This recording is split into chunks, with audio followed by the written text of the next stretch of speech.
And welcome to round three, if you will, of the qualifying night. We've already had the 6:15 p.m. and the 7 p.m. lobbies. Now it's time for the third one, 7:45 p.m. Lobby C, if you will. My name is Austin Smith, and alongside me for this qualifying night session is Daniel. Daniel, how are you doing tonight? I'm doing good, Austin. I'm really excited to see what laps these guys are going to be able to put in. Bahrain, 30 minutes qualifying session. We got some great talents on this Group C, if you will. Some of these guys did well in their seasons, I guess. I think Danestar, he came second in precision tier, so he's going to be one to watch and maybe get into a top tier. Yeah, he's certainly one to watch. The track for tonight is Bahrain, as you can see on the screen. A 5.4 kilometer, 3.3 mile long circuit, 15 corners, 6 to the left, 9 to the right, so it is a clockwise circuit. And the drivers are going to have 30 minutes in a practice session. It's not going to be a qualifying session or even a race. This is just 30 minutes of practice, and the drivers are supposed to set their fastest possible lap time on the softest compounder tire, so the soft tire, which here around Bahrain is the C4 tire. If they do set a lap time on mediums or hards, the C3 or C2, I don't know how that's going to be handled by the I don't know if the stewards handle this, but by the league administration. One thing they could do is say, look, the difference between softs and mediums is half a second. That's at least the official information. Between mediums and between softs and hards, it's 8/10. Maybe they just say, look, we're going to place you wherever you want to, or something. I don't know. But this is important here tonight. This is for not all the marbles, but a lot of the marbles, because this time that you set, whatever best time it is, will get you placed in one of our 4 One Hub Racing tiers. We have the Pinnacle tier at the top. We have the Precision tier in second. We have the Podium tier in third. And the all brand new Prospect tier as the 4th tier. As we are waiting to get underway, we are still waiting for, I think, 2 drivers.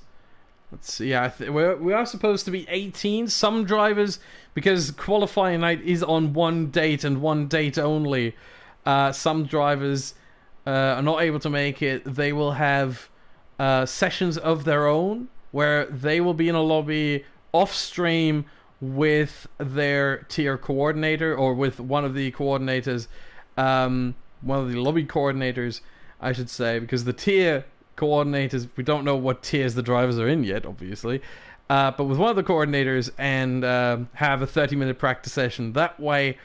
So even if you can't make it on qualifying night, we still find a way to figure this out, as we were supposed to start with the lobby about 2 minutes ago, but again, we are still waiting for 2 drivers to get into this lobby right here. But we have a lot of drivers. I mean, we gotta talk about some of these. I mean, we have Vitinho here, who is basically a mainstay in precision tier, and last season started in precision tier, then basically retired midway through season 15, and then came back for the last 2 races, including his home race in Brazil. What a story that was. He's certainly one to look out for. Chris in the Ferrari, of course. Same with Lukey, the 2 Ferrari drivers last season in the Ferrari, season 14 in the Ferrari. I mean, they're always teammates and they're always in the Ferraris together. If they do get the Ferrari, that is, because obviously, you know, sometimes someone else gets the Ferrari. It is a top team after all, but Lukey and Chris, obviously 2 drivers with plenty of history. In fact, Chris, the only driver in One Hub Season 16 of all the 80 drivers who was here in One Hub back when it was called F1 TS Hub in Season 1. All the way back in Season 1, Chris, the only driver to be left over from back in the day. If Nick, the league admin, was still driving, that obviously he would be one as well, but he has retired, and so Uh, but he's obviously still part of the league as the admin and co-owner. So yeah, but of the 80 drivers, Chris the only one. That is some dedication to be a part of this sort of dynasty that OneHub has built. Is regarded as one of the top leagues, and he's been a part of that since the very beginning. That's really nice to see, actually, that he stuck around for so long. Yeah, really, really amazing. This has been, I think it's been 8 years now, basically. Just imagine how much time. But 8 years ago, nah, I got nothing there.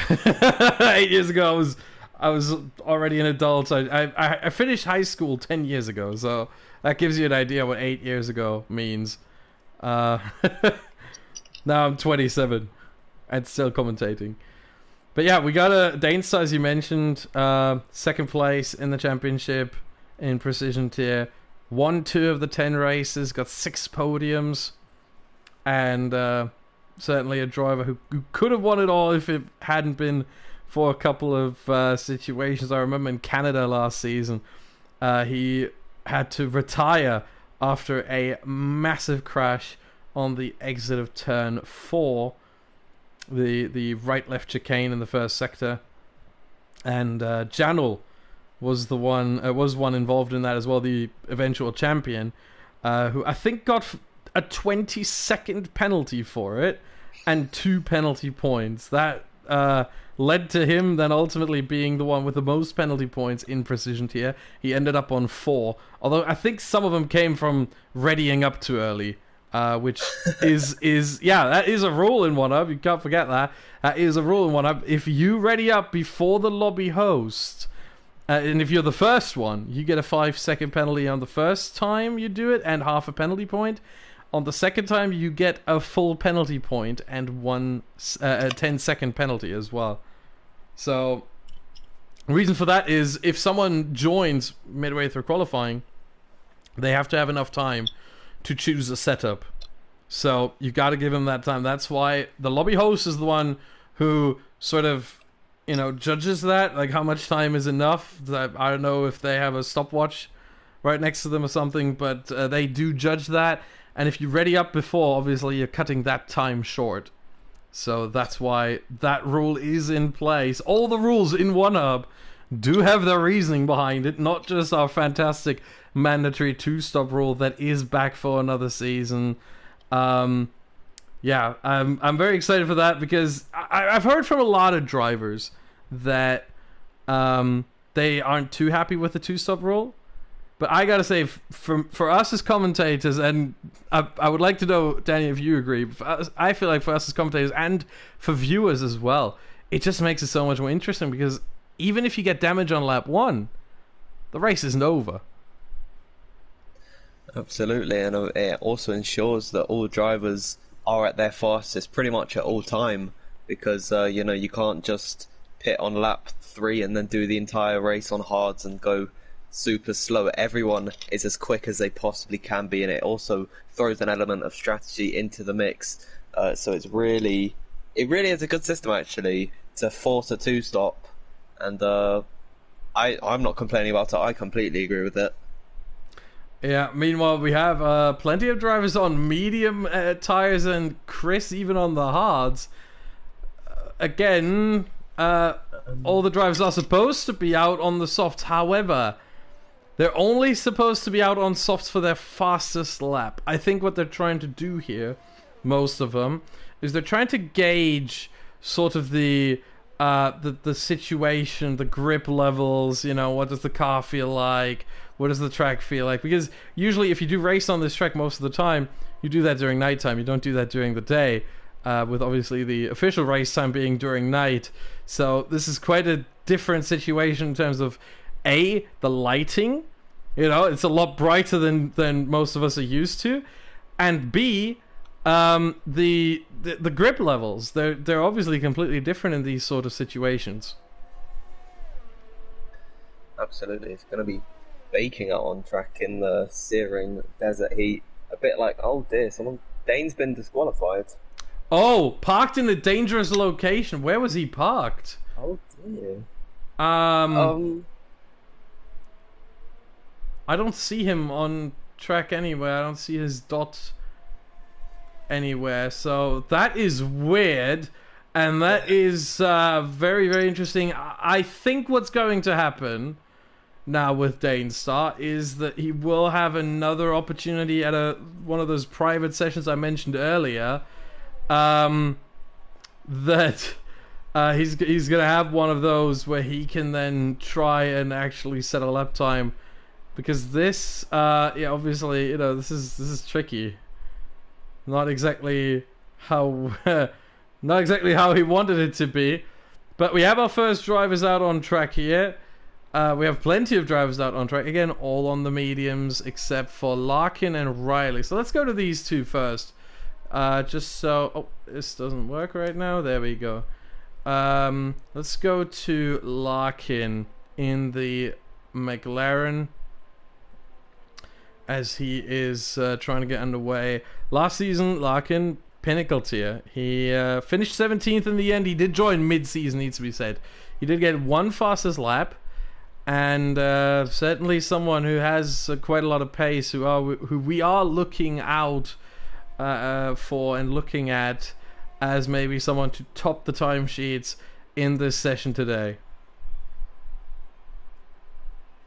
Absolutely. Well, he's just begun on his lap, going through the first couple of corners, so he might as well follow along with him.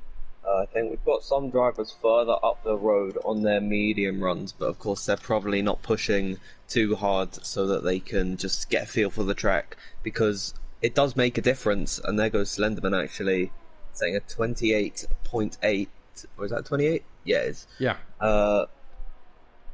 But it does make a difference whether it's night or day, so a lot of these guys normally don't run in the daytime.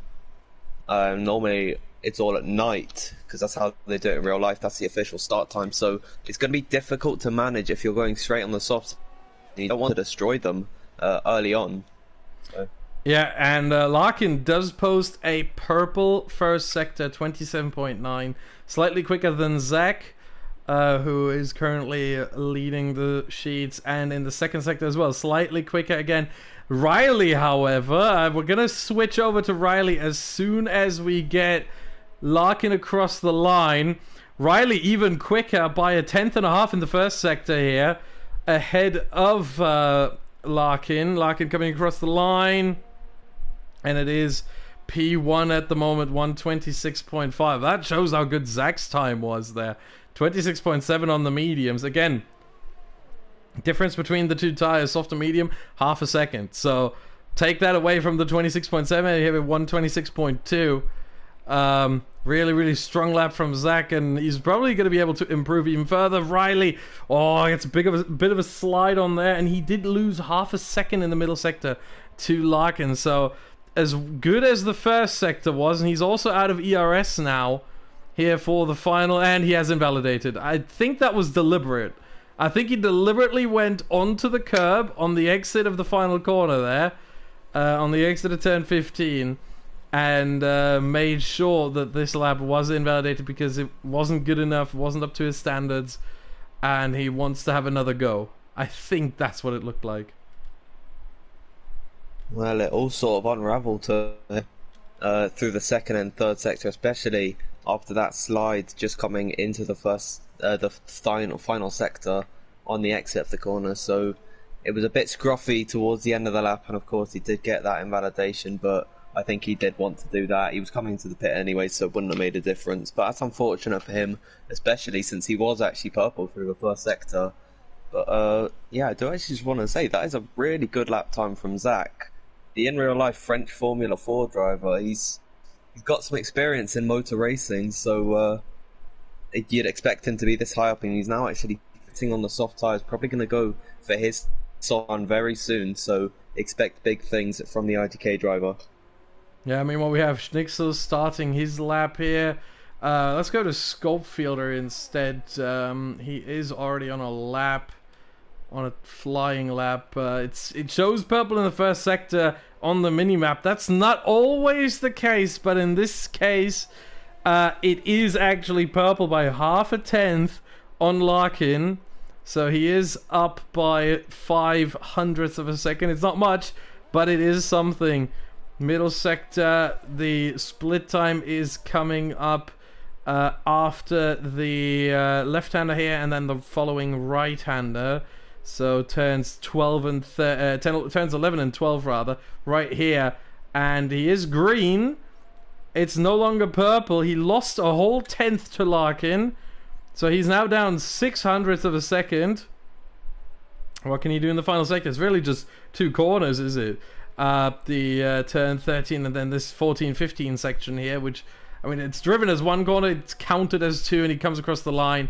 And that 1/10 that he lost in the middle sector has been multiplied here with another 10th in the final sector, and he is now in P2, scope fielder, and time to move on to Schnitzel, who is coming towards the final corner as well. Lost 3/10 in the first, and another 1/10 in the second, so this might be P4 right now, I would expect. And yes, indeed, 1:27.1, 6/10 behind Larkin in the same car as well. So the 2 McLarens posting their times here very early on. And we have a lot of drivers on outlaps now. We have Rich, Nicky, Riley all on softs. And we have Chris and Storm Gaming on medium, still trying to get a feel for the track as more and more drivers now switch onto softs. Remember, only the best time on the soft compound tire is counted. So that means that drivers like Zach, Lukey, the laps aren't going to count, even though they're pretty decent laps on the yellow wall tire. They are going to have to fit on the reds and make. Oh, I think Riley's just gone purple to the first sector. No, it's the game being buggy again. Yeah, it always shows as a purple sector, but it's actually not. It's a couple tenths off. Yeah, he is. He is half a second down on Larkin, so not even close to purple sector. And Nicky, meanwhile, he is just through the first sector, and he's lost even more time. In fact, he's 9/10, almost a second down on Larkin here. Is Zach on another run? I think Zach might be on another run. He's coming through the final corner. Indeed he is, and he is purple in both sectors. 3/10 in the first, 4/10 in the second. This could be a 25, and indeed it is a 1:25.7. That is a mental lap time right there.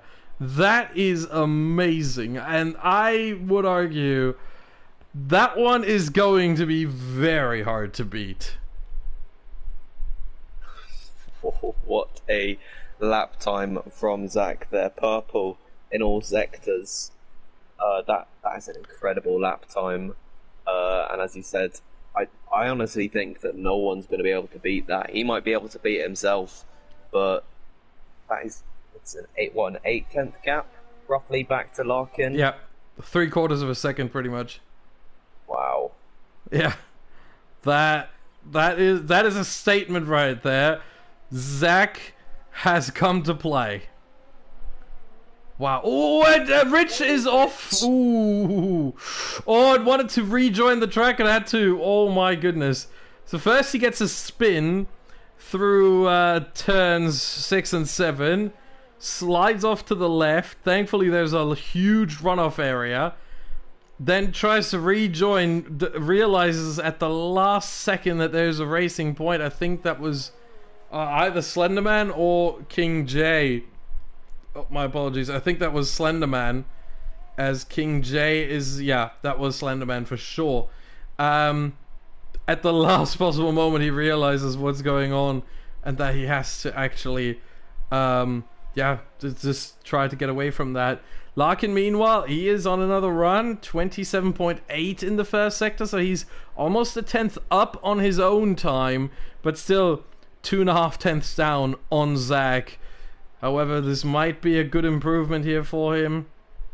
We also have Nicky on a run right now in the first 2 sectors. This might be an in-lap, actually. I think this, yeah, it's probably an in-lap. King J, first sector, 3/10 down on Zach. Hold on. No, Nicky did do another run, I think. Yeah. Nicky did complete another time there. 128.7 did move up a little bit. Joriet, yeah. First sector, 3/10 down. Second sector, 8/10 down. Third sector, almost 1 second down. He, however, does move up to P7. And here comes Larkin across the line to make it only half a second between himself and Zach. So he did improve. In fact, Larkin got a purple last sector. So he was in the last sector at least. Again, only 2 corners. But he was faster than Zach, at least there. He lost a lot in the middle sector, around 3/10. And as I said before, 2.5 tenths in the first. And that's where the deficit ultimately came from. Well, I'd still be happy if I was Larkin with the improvement, because you're not only fighting with the guys in your grid, you've still got everyone else, all 80 drivers to compete. I think it's 80 to compete with. So any improvement is worth it. You know, you should push right until the end. So I think Larkin would be happy with that. Zach seems to be just at another level to everyone else. He's absolutely rapid out here today. He's on an outlap right now, so we could maybe see yet another improvement from Zach. Yeah, speaking of improvement, we might have another improvement here from Schofield. A first sector over a 10th up on his own time. Now, you see it in the top right, 3/10 up on his own time. He is threatening Larkin for that second place in this session. Can he get a good final sector? Again, Larkin had the best final sector out of everyone so far. If Schofield can get an even better one, maybe P2 is possible. It is not 1/10 of a second, as Lukey has also come across the line in the Ferrari here. 127.0. So for him, also a big improvement here, up to P4 he went. Who else do we have? We have Schnixel. He is also on an improvement, almost 3/10 up. What can he do now through the middle sector? The last sector, again, it's mostly the top speed sector. If you have the lowest downforce and the lowest front wing and rear wing settings, you tend to be the fastest there. But obviously you also tend to lose time to others in the first 2 sectors. As Schnixel now makes his way to the final corner. First 2 sectors now. Yeah, he's on an improvement there really by... it should be 4/10 at this point. What can he do in the final one? Does improve. Oh, does improve quite significantly. Half a second overall. And up to P4 he goes. 3/10 behind Schofielder. If Schofielder had not improved, Schnixel would have been in P3 now. Both McLaren drivers really performing well out here today. And to gain 5/10 on a lap, green in all sectors. I almost said purple. But to go green in all sectors on your lap, that is something to be happy about. Moves up into P4. Every position is vital, as he's 4/10 clear of Lukey right now. Only the top 4 have managed to break into the 1 minute 26s, and Zach, the only driver so far to break into the 1 minute 25s. But I doubt that Larkin's not going to be able to get that. Neither is Schofield. I think they can both get into the 1 minute 25s. As Zach's on a lap right now, and he's gone purple through the second sector. He's coming through the final corner now. See if he can improve. He was about maybe 2/10 up almost. He's derated on the ERS. He's going to cross the line, and it's yet another improvement. Just 2/10 up on his time. He keeps on impressing, doesn't he? Yeah, he really does. I mean, that is absolutely fantastic. 7/10 again up on Larkin. The old gap re-established here by IGK Zach. I mean, if he's not going to end up in the pinnacle tier, something's seriously wrong, I'm going to say at this point. Remember, Larkin was in the pinnacle tier last season. With 80 drivers coming in, however, it might be that he gets pushed down to precision tier. That could happen. The possibility is certainly there. But, I mean, Zach, Yeah, I mean, I don't know what else to say. I mean, he's joined the league, and he's posting that sort of a performance already. It's just, you got to put him in pinnacle tier at this point. I'd be shocked. I'd be down at the headquarters of One Hub with my own banner. Say if he doesn't get in precision tier, I'll be not precision, pinnacle tier. I'll be protesting that one. I get confused with all of the P's in the names. It happens. It is a little bit tricky, but at the same time, it's part of the branding, and we have to go along with it. It's also kind of fun, you know. And they do make sense in a way. Pinnacle is the pinnacle, is the top, is the number one. Podium is the podium, it's top 3, you know. Prospect is the one for all the prospects, for all the new guys, you know, to come in, learn the ropes of how to league race. And then we had Precision, and that's just number 2 then, because that was the only one that was open. But we have TFR Storm Gaming right now on another lap. He did post a 1 minute 29.9, but he's already on an improvement. He's not the only one. Larkin improving as well. In fact, Larkin in the first sector, 7 milliseconds, 7,000ths of a second behind Zach's first sector. I think we're gonna have to jump to Larkin now. Second sector, he's a quarter of a second up on his own time, but did lose 4/10 to Zach in the middle sector. That is insane. The middle sector, Zach just has the upper hand on everyone else.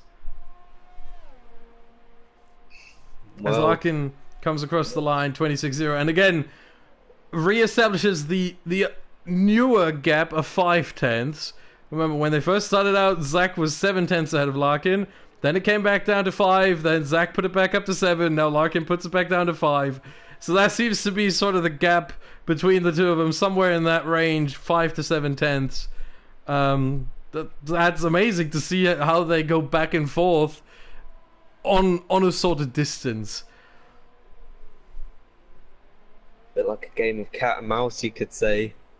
Yeah. When Zach pulls away, then Larkin brings him ever so slightly. Then Zach gets away again. And Larkin just keeps coming back. We've only got 10 minutes left in the session. Drivers are beginning to run out of time to put in a lap. I can't say his name, but the Ferrari in 14th position. That is Chris. Yeah. Oh, it's Chris. Okay. Yeah. Right. Makes it easier. Chris, he's not put a lap in on the softs yet, so that lap's not going to count if because they're set on the mediums. So he's got to get out there soon. Yeah, he's gonna have to get a move on. Maybe he's gonna try to cut it thin and just, you know, go out there at the last possible moment as Lukey moves up to P4. Did improve in the first 2 sectors, slightly lost out in the last sector, but ultimately still an improvement by half a second. And up to P4 he goes with a 126.5. As we're looking at Nicky here in the Renault, he has invalidated his lap, so this one doesn't count. And he is going... No, he's not going back into the pits. He's going to try another one right after. Fair play. He's going to try to get this one done. Last lap, his first sector was actually almost 3/10 up on his previous one. So he was on for an improvement, and then he invalidated. We also have... oh, no, that was Riley. My apologies. Nicky, he was up 2/10 in the first one, and then half a second in the second one. So even more. 7/10 improvement there for Nicky, all gone to waste. However, now he's up 3/10 in the first one, even better. So what can he do now? Hopefully he doesn't track extend, he doesn't get the warning and the invalidation by the game. Stays within the track limits. That is important here. As Chris still, I mean, I think the young kids call it chilling in the pit lane right now. He's not, he doesn't, there's no urgency there for him, it seems. He doesn't even try to go out there and be like, okay, I'm going to try one, I'm going to try another. Is he really just going to try to go one lap, and if that one goes, it goes. If it doesn't, then it doesn't? I mean, That's what it almost looks like to me. It's risky. It's very really risky. Yeah. If you mess up, then that's it. You know, he's not got. He's leaving it very, very late. I'm a little bit worried. I actually think I see. No, wait. He's coming out of the pits. He's being let off now, I believe, in that Ferrari garage. I can see if you go on board with him. There he is. He's about to come out the pit lane. Yeah. The Ferrari mechanic There coming out. So he's got a little bit of time left. Maybe he can get 2 runs in. And just a word to mention: Zach is the only driver in all 3 grids to get into the 1 minute 25s. So he's the quickest out of everyone from all three groups so far. Of course, we got arguably some of the quickest drivers in the. I think it's what time is that at? 8 something. 8:30. 8:30. Yes. He's improved again. Yeah, he has 125.1. Oh my gosh, 9:10. Where did he take that one from? That is remarkable. I mean, we still have guys like BDG Louis, Eva Hannon, Khalifa, Ollie Flavel, Jano, the reigning Precision Tier champion, Lakitu, S.O. Hamilton, Pat, Beastas returning after years, it felt like, years of absence here at One Up. He's finally back. There's a lot of really, really quick drivers in the 8:30 p.m. lobby, in the last lobby. So, you know, it's not all said and done that Zach will have the fastest lap in all 4 sessions, but he will certainly have the fastest lap in the first 3. Well, if unless everyone in the next session beats him in the 8:30 grid, he's definitely going to be in Pinnacle. That's it, Pinnacle, right? I do need to brush up on my knowledge. I keep getting mixed up. Yeah, it happens. It happens. Meanwhile, let's go on board with Lawrence as he heads to the final corner here in his Alfa Romeo. Improvement in the first 2 sectors by about 3/10. A bit more, actually. What can he do? How far can he move up the order? It is P3.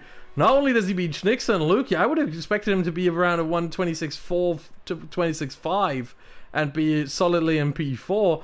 No, he actually did himself one better and moves up to P3, 126.3. Lawrence here with a really, really good showing.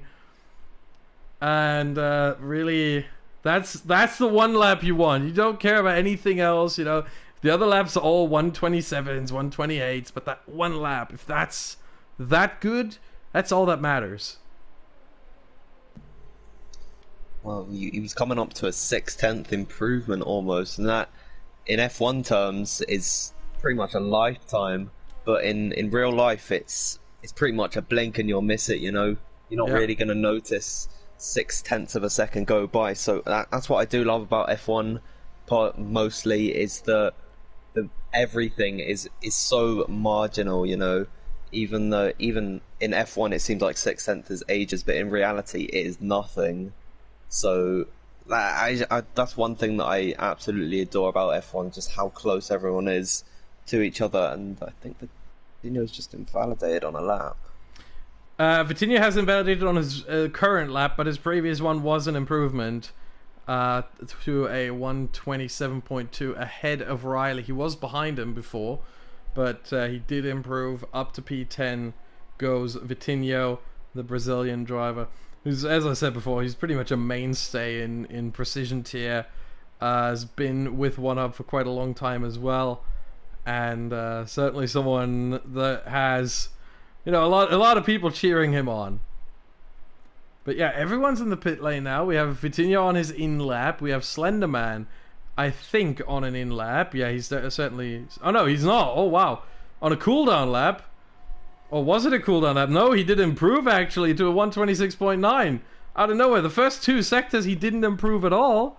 He was slower than his previous time, and in the final sector, all of a sudden he absolutely nails that one and does improve to a 126.985. So another driver to jump into the 126s. But yeah, not that many drivers out doing proper laps more drivers really out doing outlaps right now, and even more drivers still in the pit lane, including the guy we did talk about, Chris. I mean, you said he was going to come out. I think he's bugged out, actually. Although, yeah, because I can't see him right now. No matter. Oh, there you go. No, he is out of the pit lane now. The broadcast camera was... Oh, ooh, big slide there. The broadcast camera was bugged out a little bit for me there. But no, he is out on track. Chris actually does know the way out of the pit lane. A little bit of a joke here. Yeah, Chris with 2 minutes 40 left. He really cuts that one thin. I mean, he's going to have one shot, maybe two. If he invalidates his first one, maybe if he gets around the track in time and crosses the line with under a minute, over a minute and 30 left, he may have two shots if he invalidates the first one. But in any other scenario, I mean, this is going to be really, really close. Doesn't even open the DRS right now. Warms up the tires a little bit. Ooh, this is going to get really interesting here. As we have Nicky right now, 10th and a half up in the first sector. Let's go to him very quickly. Coming through turns 10, 11, and... 11 and 12. 3.5 tenths up.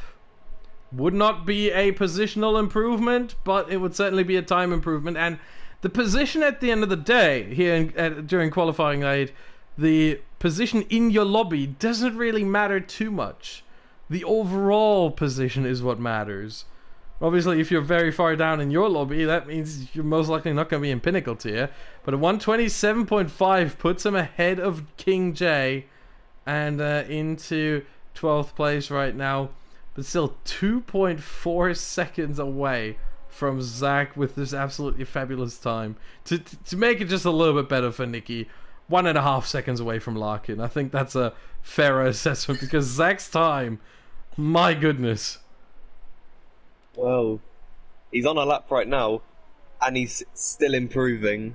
I can't believe I'm saying this, but we might see a 1 minute 24 in this practice session. He's just coming through. I think this is turn 12 right now, if I'm not mistaken, at the end of the second sector. 2 tenths up. He could do it. Up. If he nails the final sector, if he nails this final sector, he just needs to be as good as he was last time. A 21.14 in the final sector, and he's golden here. Can he do that? He's not using the full width of the track on the exit of the final corner there, but it is. It is indeed a 1 minute 24.9. I'm out of words. I gotta say, I'm absolutely out of words at this point. That is remarkable. I'm gonna say this right now. I don't think anyone can beat him even in the next lobby. I think there's gonna be plenty of drivers in the next lobby at 8:30 p.m. in about 10 minutes time who will get 1 minute 25s. I don't think anyone's gonna get a 124. A full second separates him and Larkin. A full second separates him from anyone else, because Larkin's the second fastest currently out of anyone, and I think it's Slash is in third. He was in Group B, so tremendous pace from him, but the clock has struck zero, so you cannot start any more laps, as Chris has left it late. He really has. He's on his lap right now. He's just coming through the second sector. Yeah. He's not invalidated yet, so that's good to see, especially in the tricky parts where it is easy to do. I mean, there is one more tricky part. There's this corner coming up right here. He's 1.4 seconds up almost. Don't run too wide. Good stuff there. He stays within the track limits. But there's one more corner coming up, and you can invalidate there as well. On the exit especially. On the entry, I mean, the curb is too high. Yeah, he doesn't do that. Make sure that he doesn't do that. And with 3% of ERS comes across the line to post a 127.5. And I have to say, that is underwhelming for Chris. 1 second behind Lukey, his teammate, his perennial teammate, basically. The two have been teammates, I think, ever since the fire has been discovered. And 1 second between the two of them. I'm surprised. I don't think the thing is, I don't think that is Chris's actual pace. I think he made a couple of mistakes on that lap, probably, including not using the track limits to their full extent on the final corner. That one we saw, but we don't know what happened before that. But I think for Chris, this one is a disappointment. It might be that for the first time in literally ages, we might see Chris and Lukey in different tiers. I wouldn't even know how to handle this because I've never experienced that. Ever since I've been in One Hub, Lukey and Chris were in the same tier, and not just that, in the same team. And here are our results. Zach with this absolutely glorious, fabulous lap, 124.9, Larkin 126.0, and Scopefield at 126.2. We see a lot of people here in the 126s and the low 127s, so a couple drivers falling off a bit here. Nikki, Chris, King J, and Storm Gaming. But and Danestar will have another session with one of the administrators or tier coordinators. So he's been disqualified. Very weird, that one. But yeah, parking in a dangerous location was the verdict by the game. But that is the result of qualifying night lobby 3. And we are now going to hand it over to, I think it's Kieran McGinley. And who's commentating alongside him? Let me quickly find the list. Matthew, Indecisive Mac. Yes, Indecisive Mac. I think it's his commentary debut, in fact, as we are set up for an 18-minute qualifying that obviously we are not going to participate in. But yeah, that is qualifying night 3/4 done. And I'm pretty sure that Kieran McGinley and Indecisive Mac are going to get the stream underway fairly shortly.